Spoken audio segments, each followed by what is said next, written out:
On behalf of Sarah Cannon Institute at HealthONE, we welcome you to today's webinar, Navigating Cancer Through the Holiday Season. My name is Melissa James, and I'm a physician assistant and director of survivorship here at Colorado Gynecologic Oncology Specialist. I'm joined today by a panel of other oncology team members, including Stephanie Wiese, registered dietitian, oncology bone marrow transplant dietitian at Colorado Blood Cancer Institute. Also, Reverend Lori Jetalo, Director of Pastoral Care here at Skyridge Medical Center, and Brittany Engel, Manager of Nurse Navigation Operations, Sarah Cannon Institute at HealthONE. It's a great team. Thank you, ladies, for joining us. The purpose of this presentation is for education and support only and is not meant to provide individual medical advice. So specific questions about your treatment should be directed to your own oncology team. I have a little Santa's helper off to the side helping me today. Thank you, Hillary, for all that you've done for this presentation today behind the scenes. Okay, navigating the holidays with cancer can be challenging. This may be experienced during treatment, after treatment completion, or even years later. So this year may look and feel differently than previous years, and that's okay. We encourage you to look for opportunities to make it even more meaningful. So let's talk about ways we can do that. First of all, acknowledge where you are. We encourage you just to take some time and reflect. Maybe treatment or recovery from treatment has left you with some fatigue, side effects, tiredness, some things where you just aren't where you were last year. At this time, and that's okay, but we just want to reflect and be honest about where we are and what we have. So many of us may feel like we have limited resources right now. You may feel like you have low physical energy, or your energy may be low emotionally, socially, spiritually. Maybe you're limited on time. Maybe you're still going to medical appointments or just need time to recover. We all have family or work obligations that take up our time as well. Finances may be limited. You've been paying some medical bills, maybe you're still paying for prescription medications, maybe you had to take time away from work. So all things to consider as we head into this busy season. Let's be realistic about what we're bringing to the table and what we can. Okay, this is important. We need to take those considerations and adjust our expectations. Okay, we want to focus on quality, not quantity, because perhaps this season, more is not necessarily better. Be good to focus on meaningful gift giving and meaningful receiving, because people are going to be asking you, what can I give you? What can I get you throughout the holiday season? So be thinking about what meaningful gifts you would like to receive too. So we'd like to focus on maybe time, experiences, and memories instead of more stuff. And stuff can be difficult too. You know, that's more clutter that can cause stress, more things to take care of. So simplifying on meaningful gift giving this year would be helpful. This is important. Prioritize your holiday schedule. We can't do everything. So think about what does the holiday mean to you, and what would not be the same if you couldn't do it? Like, what's the most important must-dos this holiday season? Just wouldn't be the same. And then conversely, what are things that you can do without? Things that you usually do and maybe just don't have the time and the energy for. So we'll put those on the back burner, get to them if we can, but really focus our time and our energy on those few must-dos the holiday season. Also, might be a good time to consider new traditions. And here's a little caveat here. The traditions that we're going to use as examples are based on our local culture and demographics, but the principles here can be applied to other holiday traditions as well. But let's use an example. So if you're one that loves to host the big Thanksgiving dinner, maybe let's think about some new traditions this year. Maybe you go to your favorite local restaurant and gather with some friends and family there. Let them do all the hard work and make memories in a meaningful place, or give someone else the blessing of hosting you. Maybe it's a good time for your daughter to take over hosting the house, hosting the dinner at her house with her family. That could be a fun new tradition as well. If you still want to host but not do the big dinner, maybe consider doing just a dessert buffet or If you want to avoid food altogether, maybe just have friends or family over that evening for a game night or a holiday movie night. That could be a fun new tradition. It doesn't take quite as much time and energy. Um, Consider a virtual dinner, FaceTime, Zoom, and this is important, especially if you have decreased appetite, some nausea going on from the treatment you're going through, and you don't really want to be around food, but you don't want to miss out on the Thanksgiving table. Um, Chime in virtually, and you can still have a meaningful gathering that way as well. It's also convenient if people flying around from different parts of the country to join. This can be an easy way to incorporate everybody and still have a meaningful time together. Okay, say you're that big holiday decorations person, lights all over the house, decorations everywhere. Maybe consider some new traditions like drive through a holiday light display in the comfort and warmth of your car without having to do all the work, or walk through or drive through some local neighborhoods that are decorated as well. Those could be some fun traditions.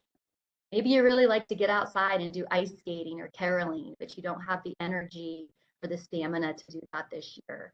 Consider taking it inside and do some candy making or gingerbread house decorating together, and that may become a new fun tradition for your family as well. Maybe you're the type of person that likes to buy gifts for everybody, leave no one out.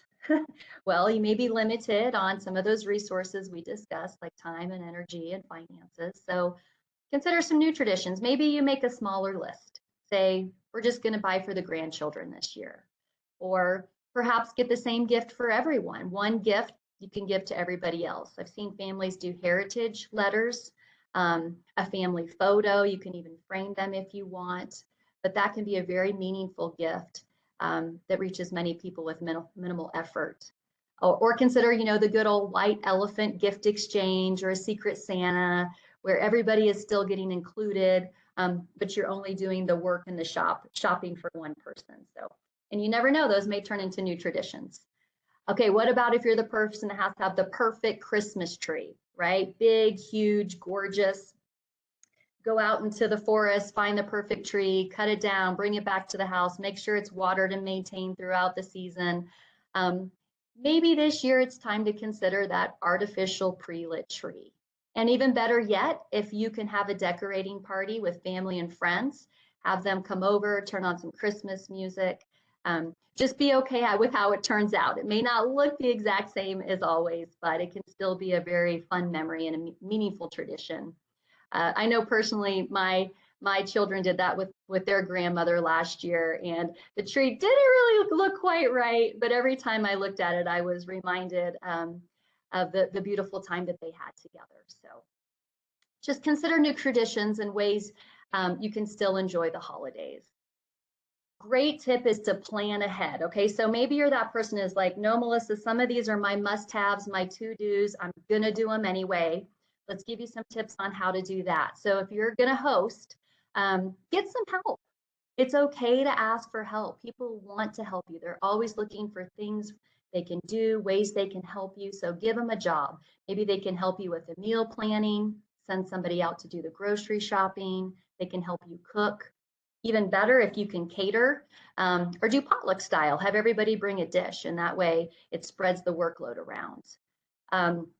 I always recommend getting help with cleaning. You may not think you need it or want it, but after you've spent your time and your energy hosting, and then everyone leaves, you're left with the mess, and may not be up to cleaning it. So consider getting a cleaning service, get help with family or friends. I put gift card in there. A lot of people are asking what they can do to help you. If you're not comfortable with having people come into your home to help clean, maybe they can get you a gift card for a cleaning service. That's a wonderful gift that many of my patients have received and enjoyed.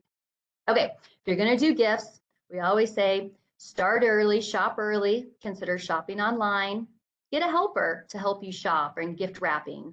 Some of these things that you're used to doing may be affected by some of the symptoms of your treatment. For example, peripheral neuropathy, tingling and numbness in your fingers, some of the effects of the chemotherapies that we use. They may not be as nimble and be able to decorate, food prep, gift wrap, etc. So get some help doing those tasks. I always make a budget and stick to it. I think that's practical advice in general. But if we look at this cancer journey and wanting to save our emotional energy, sometimes if there's a desire to kind of overdo it this holiday season. But it could be tricky with afterwards, patients may feel regret or guilt for overspending. So if you can make a budget and stick to it early on, that can help down the road. And when it comes to opening the gifts, actually, a lot of families like to do big, sit down, open gifts together. We always recommend doing that earlier in the day before your energy starts to wane and wear out. So if that's something that's one of those to-do must-haves, that time to sit around the tree and open gifts, we recommend doing that maybe earlier in the day. Okay, if you're a big holiday card person, start early. Maybe you do a photo this year or a letter option instead. Type up one letter and print it out. Get help with addressing those envelopes. And then holiday lights on the outside of the house. For whatever reason, different resources, different side effects, you may not be able to do that. You can always get a lighting service to come out and do the work for you. Or once again, get the help of a family member or a neighbor. You'd be surprised how many people really want to help, and this is something that they would enjoy doing that would benefit you both. And they don't even have to come in the house to do it, so you don't have to clean. Okay, let's talk about some boundaries. Boundaries are very important in the holiday season. So boundaries is a clinical term in psychology that describes the guidelines between people. Another way to think of it are rules or limits in relationships. And they're made to ensure that both people involved are respectful and appropriate. Because remember, the holidays usually involve more gatherings, more interactions with friends and family. So it's important to consider boundaries heading into those situations, heading into season, and get comfortable with communicating them. Kind of like get comfortable with being uncomfortable. Some people are less assertive than others and may not be able to verbalize their boundaries as much. So think about them ahead of time, get comfortable with communicating them. And if you really can, if it's really uncomfortable for you, I always say get the help of a caregiver, a loved one that's going to be with you and going to these gatherings. Maybe discuss boundaries and concerns you have ahead of time, and maybe they can be your voice for you and help protect you and guide you in some of these upcoming gatherings and conversations. So let's talk about this. What do I mean by setting boundaries this holiday season? Well, a lot of us are on our cancer journey right now, whether you're in treatment or not. And you may not want to talk about it all the time. So think about how much information you want to share with others. A lot of good intending family and friends are going to ask how you're doing, ask how things are going. So it's good to think ahead of time of how much you really want to share instead of being put on the spot in the middle of a conversation. And if you do decide to share some of that information, but don't want everybody to know, feel free to ask them that and to say, I don't mind telling you, but we could just kind of keep it between us or not really talk about it. That'd be helpful. If you do find yourself in a conversation and they're asking more questions or wanting to know more things than you want to disclose, speak up and say, you know what, I'd rather not talk about this anymore. Can we talk about something else? And most people are very respectful and responsive to that. So we empower you to speak up for yourself.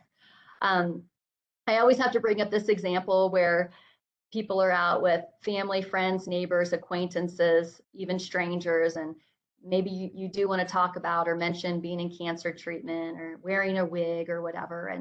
And they say, oh, well, my sister went through that, and oh man, it was rough, or oh, my neighbor had that cancer. And if the conversation is going down a path you don't want it to, or if it's anything negative or giving you bad feelings that you're not comfortable with, speak up. Say, you know what, please don't tell me the story. It's not helpful. And you can say it in a nice, kind, respectful way. Use humor if you want, whatever matches your personality and your comfort level. But like I said, most people are very respectful to that. Like grab your loved one, your caregiver beside you to help. Maybe do a little signal with a little nudge, but talk about it heading into the conversation. Okay, some other tips on setting boundaries. Accept invitations with the caveat that you might need to cancel at the last moment. That's okay. Your neighbors invite you over. Sure, we would love to come tomorrow night. Just might have to cancel at the last minute. Sometimes I get tired. I don't know how I feel. Maybe I was in the infusion center this morning. We'd love to join, but just heads up, I may need to cancel. Most people are fine with that as well. And that takes the stress off of you of having to be there. Finally, share your expectations for social distancing before visits. I know here in Denver, we're in the thick of the flu season. We're going to start seeing some COVID spikes again. So if this is something that makes you uncomfortable, just talk about it before you go.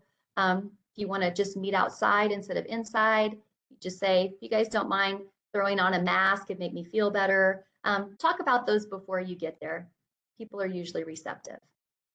Okay, something else that is very, very important, I talk to my patients about all the time. It's always important to engage your support network, and the holidays are no exception. Why is this so important? Well, I like the way some of the other cancer centers put this. So generally speaking, for general support, in the immediate aftermath of the diagnosis and throughout the entire treatment period, the support of family and friends is critical, helping patients regain a sense of normalcy, maintain emotional stability, and improve their chances of ensuring a positive clinical outcome. Specifically, peer support or support from other cancer patients and cancer survivors. A cancer patient might feel like their friends and family don't really understand what they're going through. But in a group of other cancer patients, they have a different experience because everyone there is dealing with the same thing. And suddenly, they're not alone.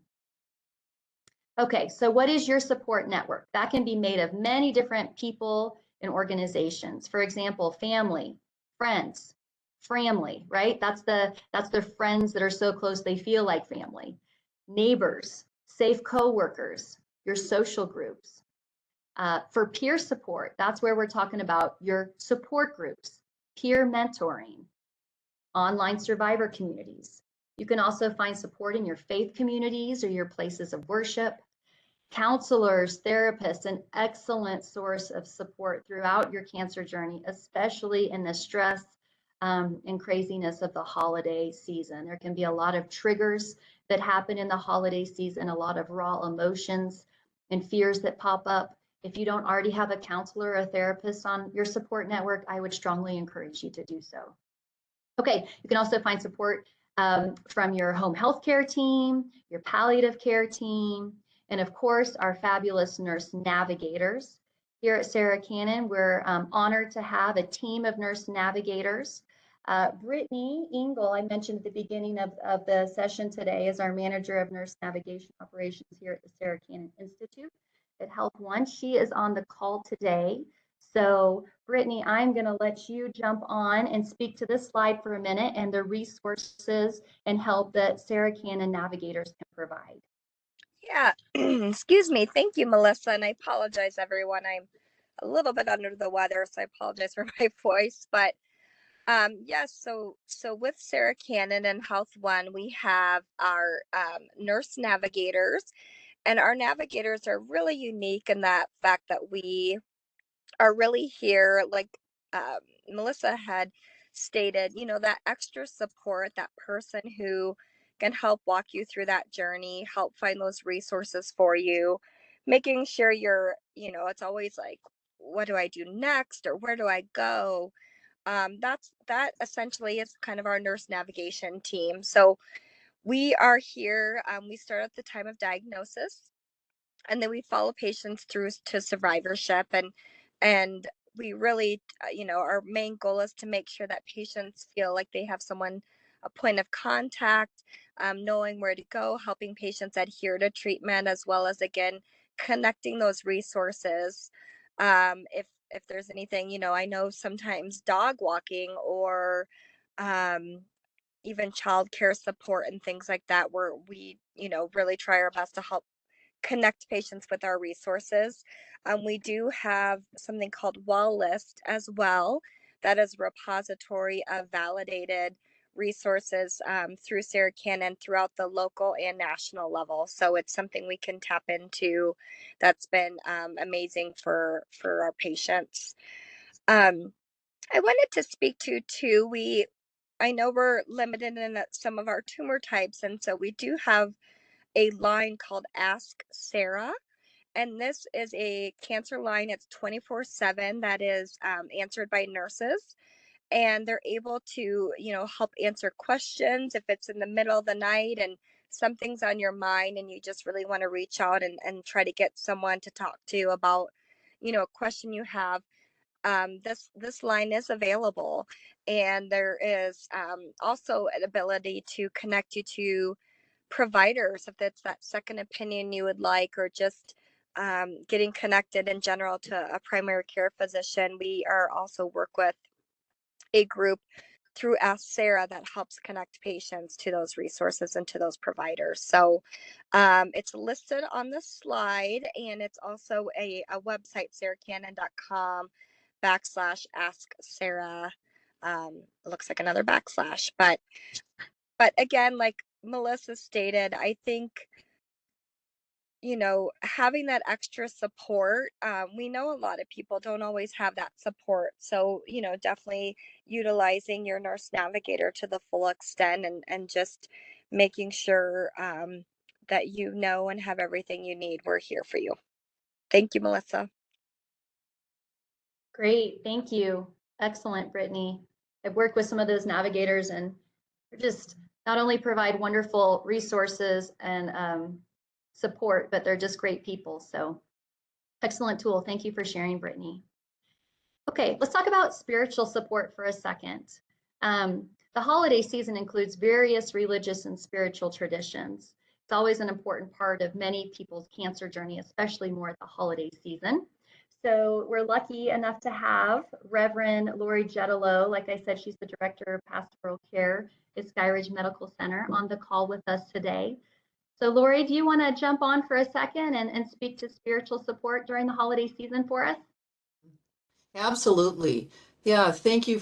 There's so much wisdom in this webinar, and Melissa and Brittany, Stephanie, thank you for all that you are bringing to help us on this cancer journey during the holidays. It's a really delicate time, but it can be an exciting and a good and a meaningful time. So do not forget that.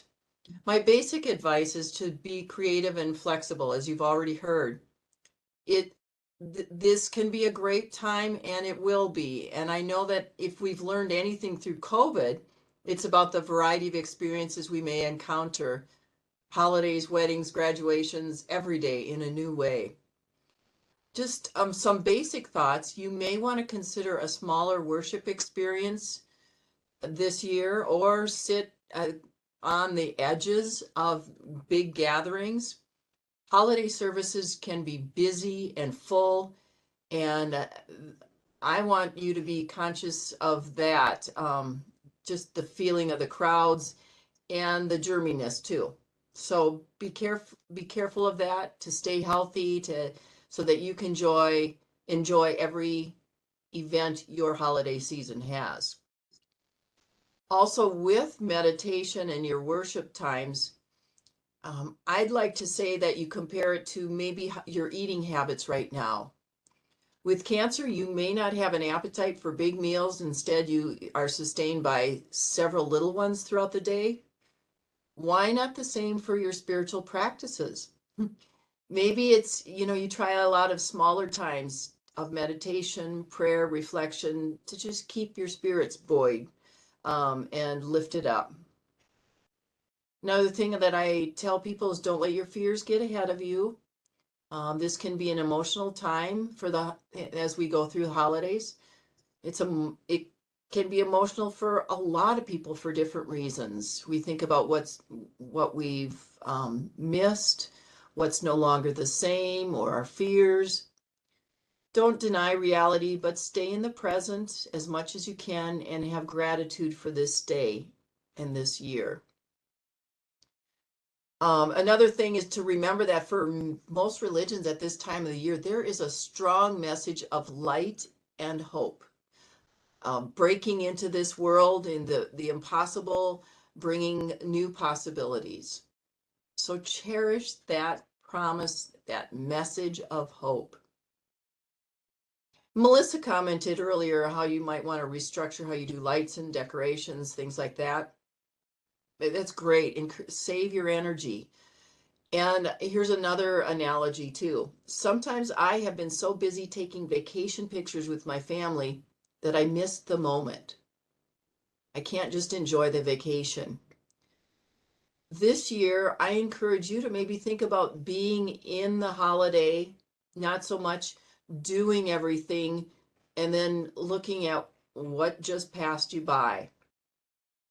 Don't don't be in a hurry to be the historian or the worker bee this year. Enjoy it, savor it. And then finally, a good a good rule for all life long and all year long is one that I remember from Ruth Bader Ginsburg's mother-in-law. She gave her this advice when she married her husband a long time ago. Her mother-in-law told her that in every good marriage, it pays sometimes to be a little deaf. Yep, deaf. Can't hear very well. So for a good holiday, remember this advice. You won't have to answer every question, perhaps. There may be slips and faux pas. Um, just do what you can to keep yourself at peace and calm and enjoy the holidays, enjoy your loved ones. So my prayers and wishes for increasing health and healing to all of you for and joy as you celebrate the holidays in your life. Thank you, Lori. That was beautiful. Some wonderful advice there. Appreciate you. You know, I got to say real fast, I attended a webinar a while ago from the NCCS, and they presented some of their data on integrative oncology experiences. And this is just a side note to spiritual care and spiritual support. We do recognize that everybody is not spiritual, religious, and that is completely fine. We also recognize it can be a very important part of the cancer journey, especially during the holidays for many of our patients. So that's why we're addressing it today. But I did think this was an interesting fact for those of you that do involve those aspects of your life. They gave a list of the different types of integrative oncology experiences that patients had been pursuing, like movement, exercise, dietary supplements, massage, mindfulness, meditation, prayer, spiritual practices, relaxation, yoga, acupuncture, et cetera, et cetera. And they, listed how many patients are engaging in those. And then the next slide was really fascinating. Of those that pursued those, which ones were the most effective? Which ones did patients say were the most effective? So of those engaging in the top three, they said were most effective. Number 3 was massage. Number 2 was movement or exercise. And then number 1 most effective was prayer or spiritual practices. So of those that do participate in prayer and spiritual practice, there is a very high reporting rate of how effective that is. So just thought that was some interesting information.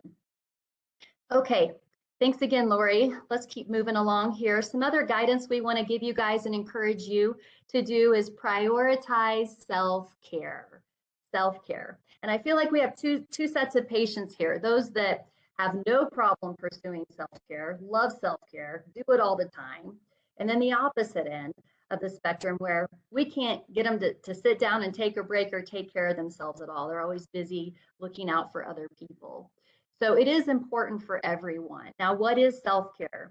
Self-care is not selfish, and it is not self-indulgent. Okay, it is important and critical. This is what it is. The World Health Organization says it's the ability of individuals, families, and communities to promote health, prevent disease, maintain health, and cope with illness and disability with or without the support of a healthcare provider. It's self-initiated behavior. Hang on one second. Self-initiated behavior that people choose to incorporate to promote good health and general well-being. It's about being healthy, but also about incorporating coping strategies to deal with work stressors. So here are some types of healthcare.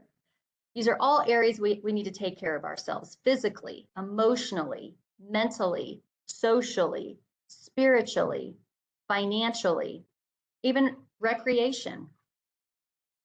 So how do you pursue self-care? Well, We want you to consider what activities bring you joy and replenish your energy. Ask your loved ones to help you prioritize those. And if you're not taking time to do it, that you solicit their help and say, you know what, I really need to do this.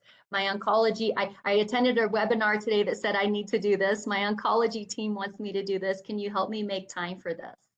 Okay. And schedule it. Schedule it if you need to. Literally write it on your calendar, put it in your smartphone as a recurring event. To intentionally take time to take care of yourself and fill your tank, okay? Now, these can be routine things like exercise, good nutrition, or occasional things, maybe a trip to the mall to shop for a Christmas item with one of your family members. These can be necessary items like hygiene and enough sleep, or splurge self-care items. Some of my ladies like to do bubble baths, or guys like to sit down with their friends and just watch a game. Whatever it is to you that brings you joy and replenishes your energy, be sure to make that a priority this holiday season. Here's some examples of self-care. Physical activity and nutrition are huge and right at the front. As a matter of fact, they're so important that we are going to spend some more time talking about those in subsequent slides. But other examples are sleep. Relaxation is huge during the stress of the holidays. I talk to my patients about deep breathing exercises. Those are very effective. Practicing gratitude is important this season as well. I talk to my patients about doing gratitude journaling on a regular basis. If we actually do it, it really helps. There's a lot of good data on that. Focusing on positivity, meditation, prayer, massages, self-care, hobbies, reading, writing, fostering relationships, spending time outside, health maintenance and prevention, hygiene, traveling, music therapy, art therapy, pet therapy, all forms of self-care, and we could go on and on. But let's take a moment to talk about physical activity. This is something important, very, very important to the cancer journey, to our patients, to our survivors. Exercise is associated with improved survival and patient-reported outcomes in most cancer survivors. And a combination of aerobic exercise and resistance training is shown to reduce anxiety, reduce depressive symptoms, reduce cancer-related fatigue, improve your quality of life, improve physical function. Who doesn't need those, and who doesn't need those during the holiday season, right? It is safe to perform both in the adjuvant and post-treatment settings. Now, we always say first check with your healthcare team about physical activity and exercise and make sure it's safe for you. This is especially important if you have heart or lung disease, if you have an ostomy, severe fatigue, any type of unsteadiness or in your feet or balance problems, if you have weak bones or any bone metastasis, make sure you talk to your healthcare team first and involve them in your plan. Now, many survivors will have better results with the help of an exercise specialist, a physical therapist, or an exercise physiologist. So you can talk to your healthcare team about those resources as well. I always recommend if this is something you haven't been doing regularly, to start slowly and gradually build up, okay? Start low, go slow. So gradually build in your frequency, your intensity, and your duration. All right, how much exactly do you need? Well, ideally, according to the cancer standards, we'd like to hit 30 to 45 minutes about 5 times a week of moderate to strenuous activity, and then throw in a couple 10 to 15-minute sessions of resistance training. That's lifting weights, resistance bands, body weight exercises, etc. If you're not there yet, that's fine. Many of you aren't, many of us aren't, and that's totally fine. That's kind of like the ideal end goal. We've also found that it's beneficial to do lesser amounts of time, 20 or 30 minutes, 3 times per week of a moderate activity. But again, we want you to decide how active you're going to be based on where you are. Be realistic expectations, and involve the input of your healthcare team. Okay, let's talk about physical activity in the holiday season. Be careful with outdoor conditions. Okay, the weather, temperature, slippery surfaces outside. Get physical. We had a snow out here first thing this morning in Colorado, a beautiful snow, but it was very slippery outside. So just be safe. Get your physical activity in earlier in the day before your energy starts to fade. Schedule your exercise. Again, write it on the calendar, put it in your phone.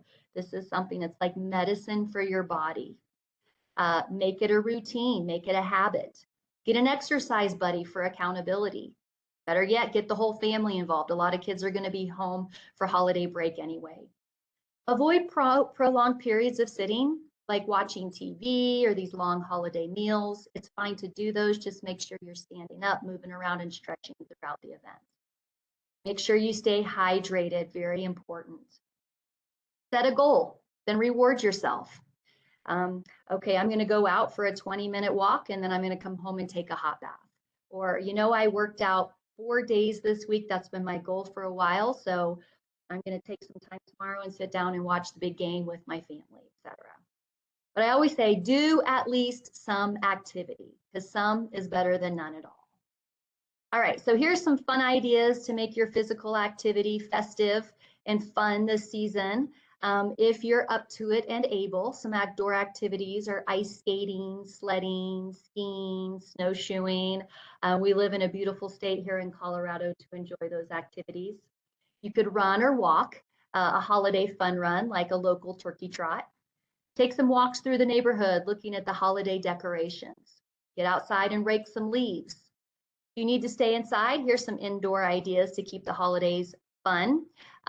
Jump on the treadmill or a stationary bike while watching a holiday movie. You can put up your little iPad and have some holiday cheer as you sweat it out. Go to a studio class at your local gym dressed up in holiday costume. Those are always really fun. Turn up the holiday music in the house and have a little dance party. That's some great aerobic exercise. Do some sit-ups or push-ups during the commercials of a football game.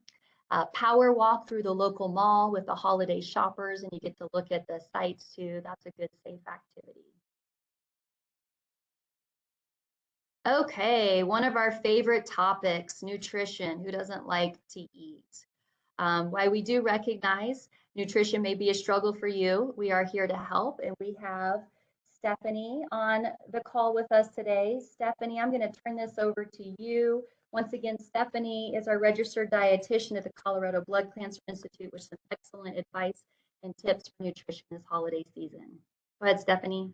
Awesome. Thanks, Melissa. I mean, a lot of the things related to nutrition are kind of things that Lori and Melissa have covered about just really focusing on knowing that this might be a different holiday season for you, being aware of some of the challenges that you might be dealing with. It could be related to nutrition. It could be related to the things that Melissa was saying. So I'll just speak to some of the nutrition related pieces of that.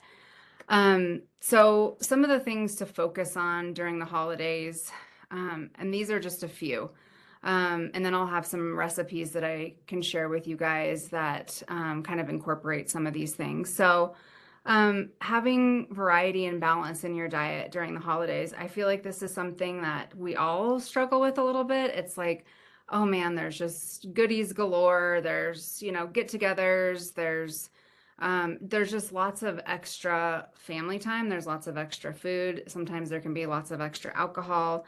And so just focusing on, if I want to have whatever holiday treat, whatever sweet treat, I'm gonna, choose, just making sure that's not in replace of something else. Like you're not eating that in replace of something that could be very nutrient dense. Fruits, vegetables, protein is going to be the main one that I'll talk about too. So we want to incorporate those because we love them. They make us feel happy because they taste delicious. But we don't want to eat them in place of something else that could be giving us, vitamins, minerals, macronutrients that our bodies really need right now. And that kind of goes hand in hand with all the physical activity information that Melissa was giving, making sure, if you're doing that, which is so incredible for all of our bodies, that we're giving your body enough fuel to feel good while doing it and then recover from that. And so the variety and balance piece is super important, especially around the holidays. And another piece of that is not being hard on ourselves, not being hard on yourselves if you do indulge in sweet treats and thinking, oh, now I need to feel guilty and now I need to have, any sort of shame or guilt around Food is just something I feel really passionate about because I don't want that. Food is part of our culture. It can be used in lots of different ways.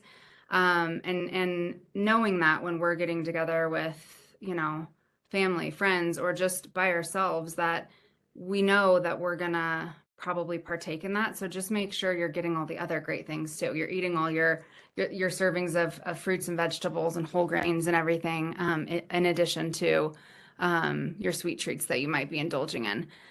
Protein, so really focusing on, getting enough protein in your diet. That kind of goes hand in hand, like I said, with the physical activity piece of it. And I'll share some high protein dessert items. So the other thing, I work with quite a few patients that are maybe dealing with some blood sugar issues. And so they're always wondering, okay, what can I eat? What sweet treats are going to be, better for me to eat than others? And I always say, if you're eating something sweet, pairing it with, a fat or a protein kind of helps slow down the digestion of it, can make you feel full a little bit longer. And so just, making sure you're keeping that in mind and getting enough protein with your meals during the day. Enjoy sweet treats in moderation, kind of like I was talking about. We don't want the bulk of our daily food intake to be cookies and candy canes and syrup. And I mean, I would love that, like Elf. We don't want our diets to look like his.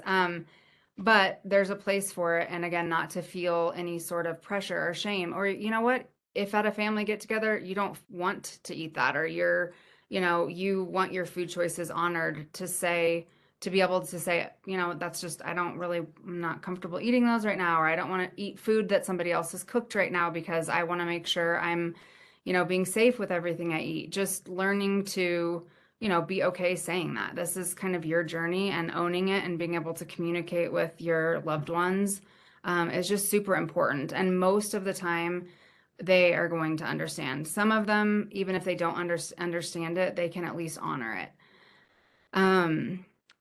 Limiting alcohol. So this is a big piece. This is something, these mocktails, and I'll share recipes in a minute, are something I started a few years ago because I was just like, man, I think it's just such a part of the holiday season, and it can be good or bad, right? Some people are partaking more in alcohol because they feel sad, or they're wanting to kind of use that as a coping mechanism. Sometimes people are using it, to celebrate.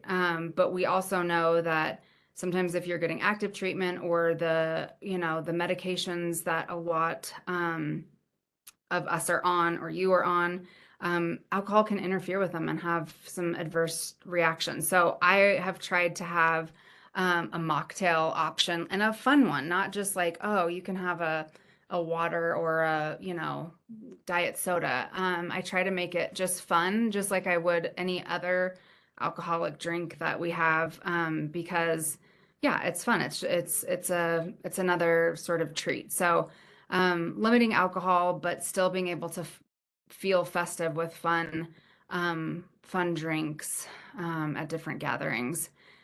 And I think I kind of already touched on this one, just communicating dietary wants or needs with family and friends if you're comfortable. So there's lots of, I think everybody thinks they're an expert on food because everybody eats. So a lot of well-meaning family members might come to you and say, oh, I heard, blah, blah, blah.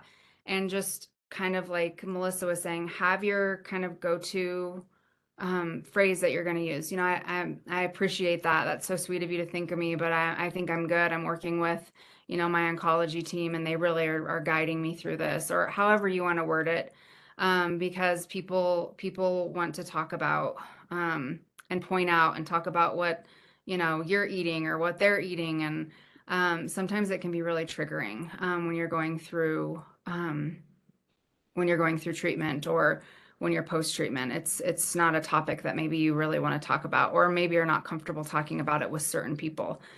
So creating another piece of this is if your family or friends always have a certain tradition that revolves around food, and you know, for whatever reason that you're going through, if you want some of your safe foods there that you're like, man, I know I get a little bit nauseous if I'm tasting or smelling meat right now, or I really, you know, I know that these 3 items are just, you know, tried and true. They always sit well on my belly. Being able to communicate that with your family or friends and saying, you know, hey, can we have these things just, you know, for me there? I know we don't usually do that, but just, yeah, being able to communicate that.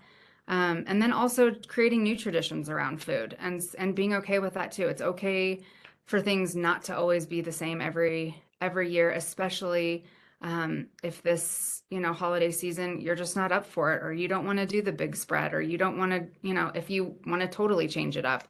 I think that's okay. And I think it's okay to have that conversation with people that love you, and giving yourself that grace, and you know, just being able to change things as needed, and not feeling that pressure.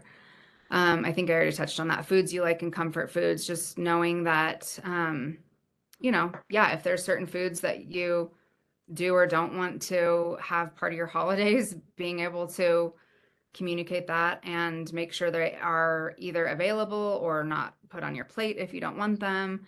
Um, and yeah, I think that's just really important to have your voice in it, because it is, it's empowering, and it's also, you know, most people will respond quite well and probably want to do all of your new traditions with you. So I kind of already touched on this too. Just this is kind of what, when I say variety and balance in your diet. So these are the recommended daily servings of vegetables. So 2 to 3 cups a day. And yeah, if you're getting this many fruits and vegetables in your diet and focusing on protein, it's really not going to matter if you're eating, you know, your favorite cookies after dinner or a piece of chocolate after lunch, because your body's going to be fueled with all these very nutritious foods. So 1.5 to 2 cups of fruit a day. Protein, I just listed lots of different options on lean meats, low-fat dairy, eggs, legumes, nuts, beans, tofu. All are going to give you a good amount of protein. And then making sure you're getting whole grains rather than processed refined carbohydrates. And this is a lot to do with fiber. So we want to make sure our bellies are happy. We want to promote good gut health. And so some of the fiber and whole grains is gonna provide that. And then limiting or just being, you know, mindful of sweets and refined or processed foods, and really enjoy them. And that's what I don't only share this with my patients, but I share this with family and friends too. When you're eating something, being mindful of what you're doing, because I think too, at least I know I do this. I will pick up stuff that is around me at home, and I just start eating it. And so knowing that, if we're trying to kind of limit or just be aware of our the amount of sweets we're eating, just appreciating it when you're eating this, or what does it remind you of, or what is this, you know, what is this bringing, what feeling is this giving me? Because it really changes kind of the whys behind why you're eating that. Okay, here I will share with you guys a couple high protein dessert ideas, and then also a couple mocktail recipes. So these high protein peanut butter cups, I love Reese's, so I would just do anything to have this have protein in it, because who doesn't want to eat a Reese's peanut butter cup? And so these are super high calorie and super high protein. And you make them just like you would make a peanut butter cup, but you add whey protein to it, and so it just bumps up the protein. If you want to make them without the protein, that is totally fine too, because they are just delicious. So I think Melissa will send these slides out at the end. Is that right? The next one is a high protein berry crumble. I actually have tried this one, and it doesn't stay together really well. Or I should say I've tried this recently. I've tried the other one too, but this one I've tried recently. It doesn't stay together really well, but it tastes so good. So this one has frozen raspberries. It has protein powder as the as the protein source, but it's super easy too. So I love these recipes that are like just a few ingredients, and a lot of times it's stuff that you're already having at home. So this is actually just a single serving dessert too. So this wouldn't be like to take to, any kind of gathering, but this could be just a special treat for you at home. And you're getting some fruit, you're getting nuts, oats. I mean, you're getting good fat, you're getting fiber, you're getting protein. So I love that. I just think this is a really well-rounded recipe, and it tastes really good too. Some of the mocktail recipes that I like I said, I started kind of incorporating these. So an orange cranberry mimosa, and sometimes if these recipes can get really elaborate, so you can make them however you want. If you don't want to put cinnamon on it, or you don't want to garnish it with raspberries, it's just kind of a fun mocktail that doesn't contain alcohol, but has all the other good tasting stuff that would be in a drink. This holiday mule, so it's kind of like a play on a Moscow mule.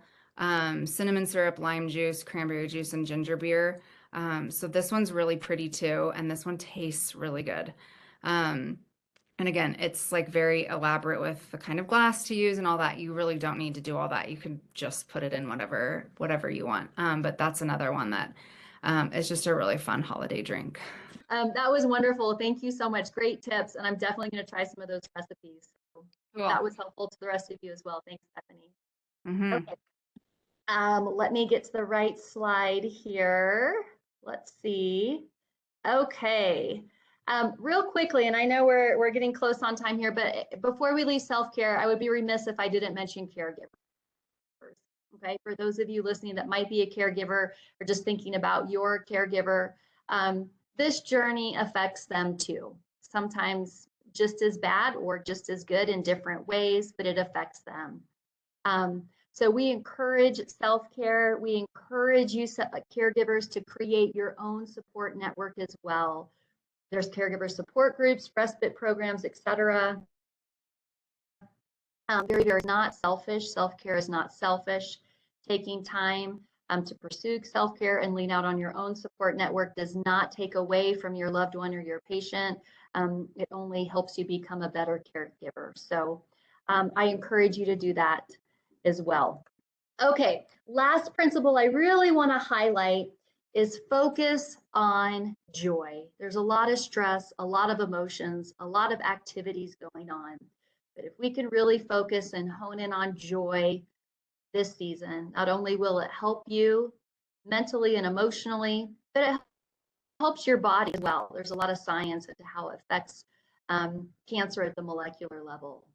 So let's just chat real fast about the holiday blues. They're real. The sadness that lasts throughout the holiday season, especially during the months of November and December.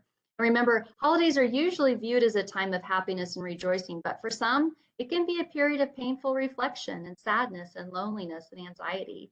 And we want to recognize that with you today and walk along beside you and support you through that. What can cause these feelings? Lack of sleep, eating excess, eating excess, and excessive alcohol use. Remember, alcohol amplifies negative feelings, okay? Financial stress, isolation, loneliness, unrealistic expectations. But here's the good news. There is treatment for it. There is ways we can cope through it, okay? Treatment's usually not medications, usually because it's a shorter course, okay, just usually through the holiday season. But we do encourage lifestyle changes, social support, psychotherapy, like cognitive behavioral therapy, communication skills, etc.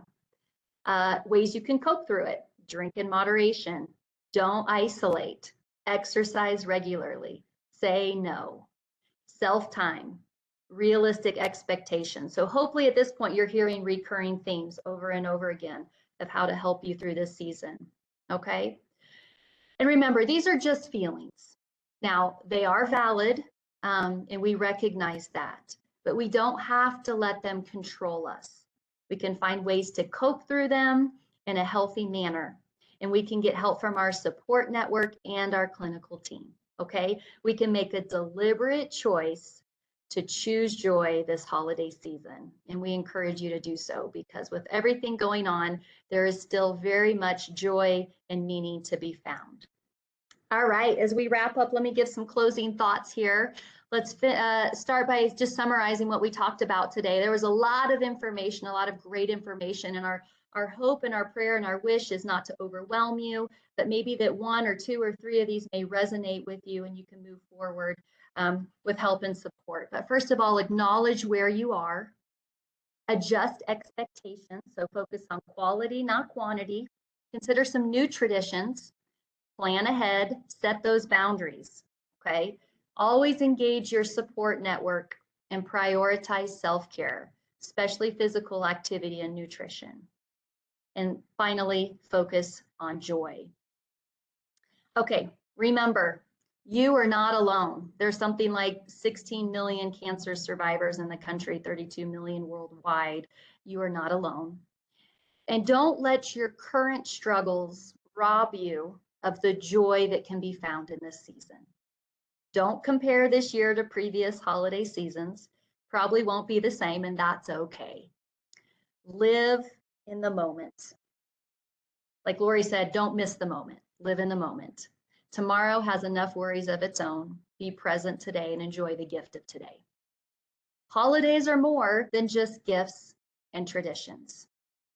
This is the last thought I want to leave you with.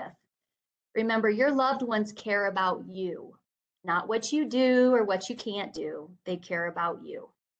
And so do we. We are here to support you on your journey.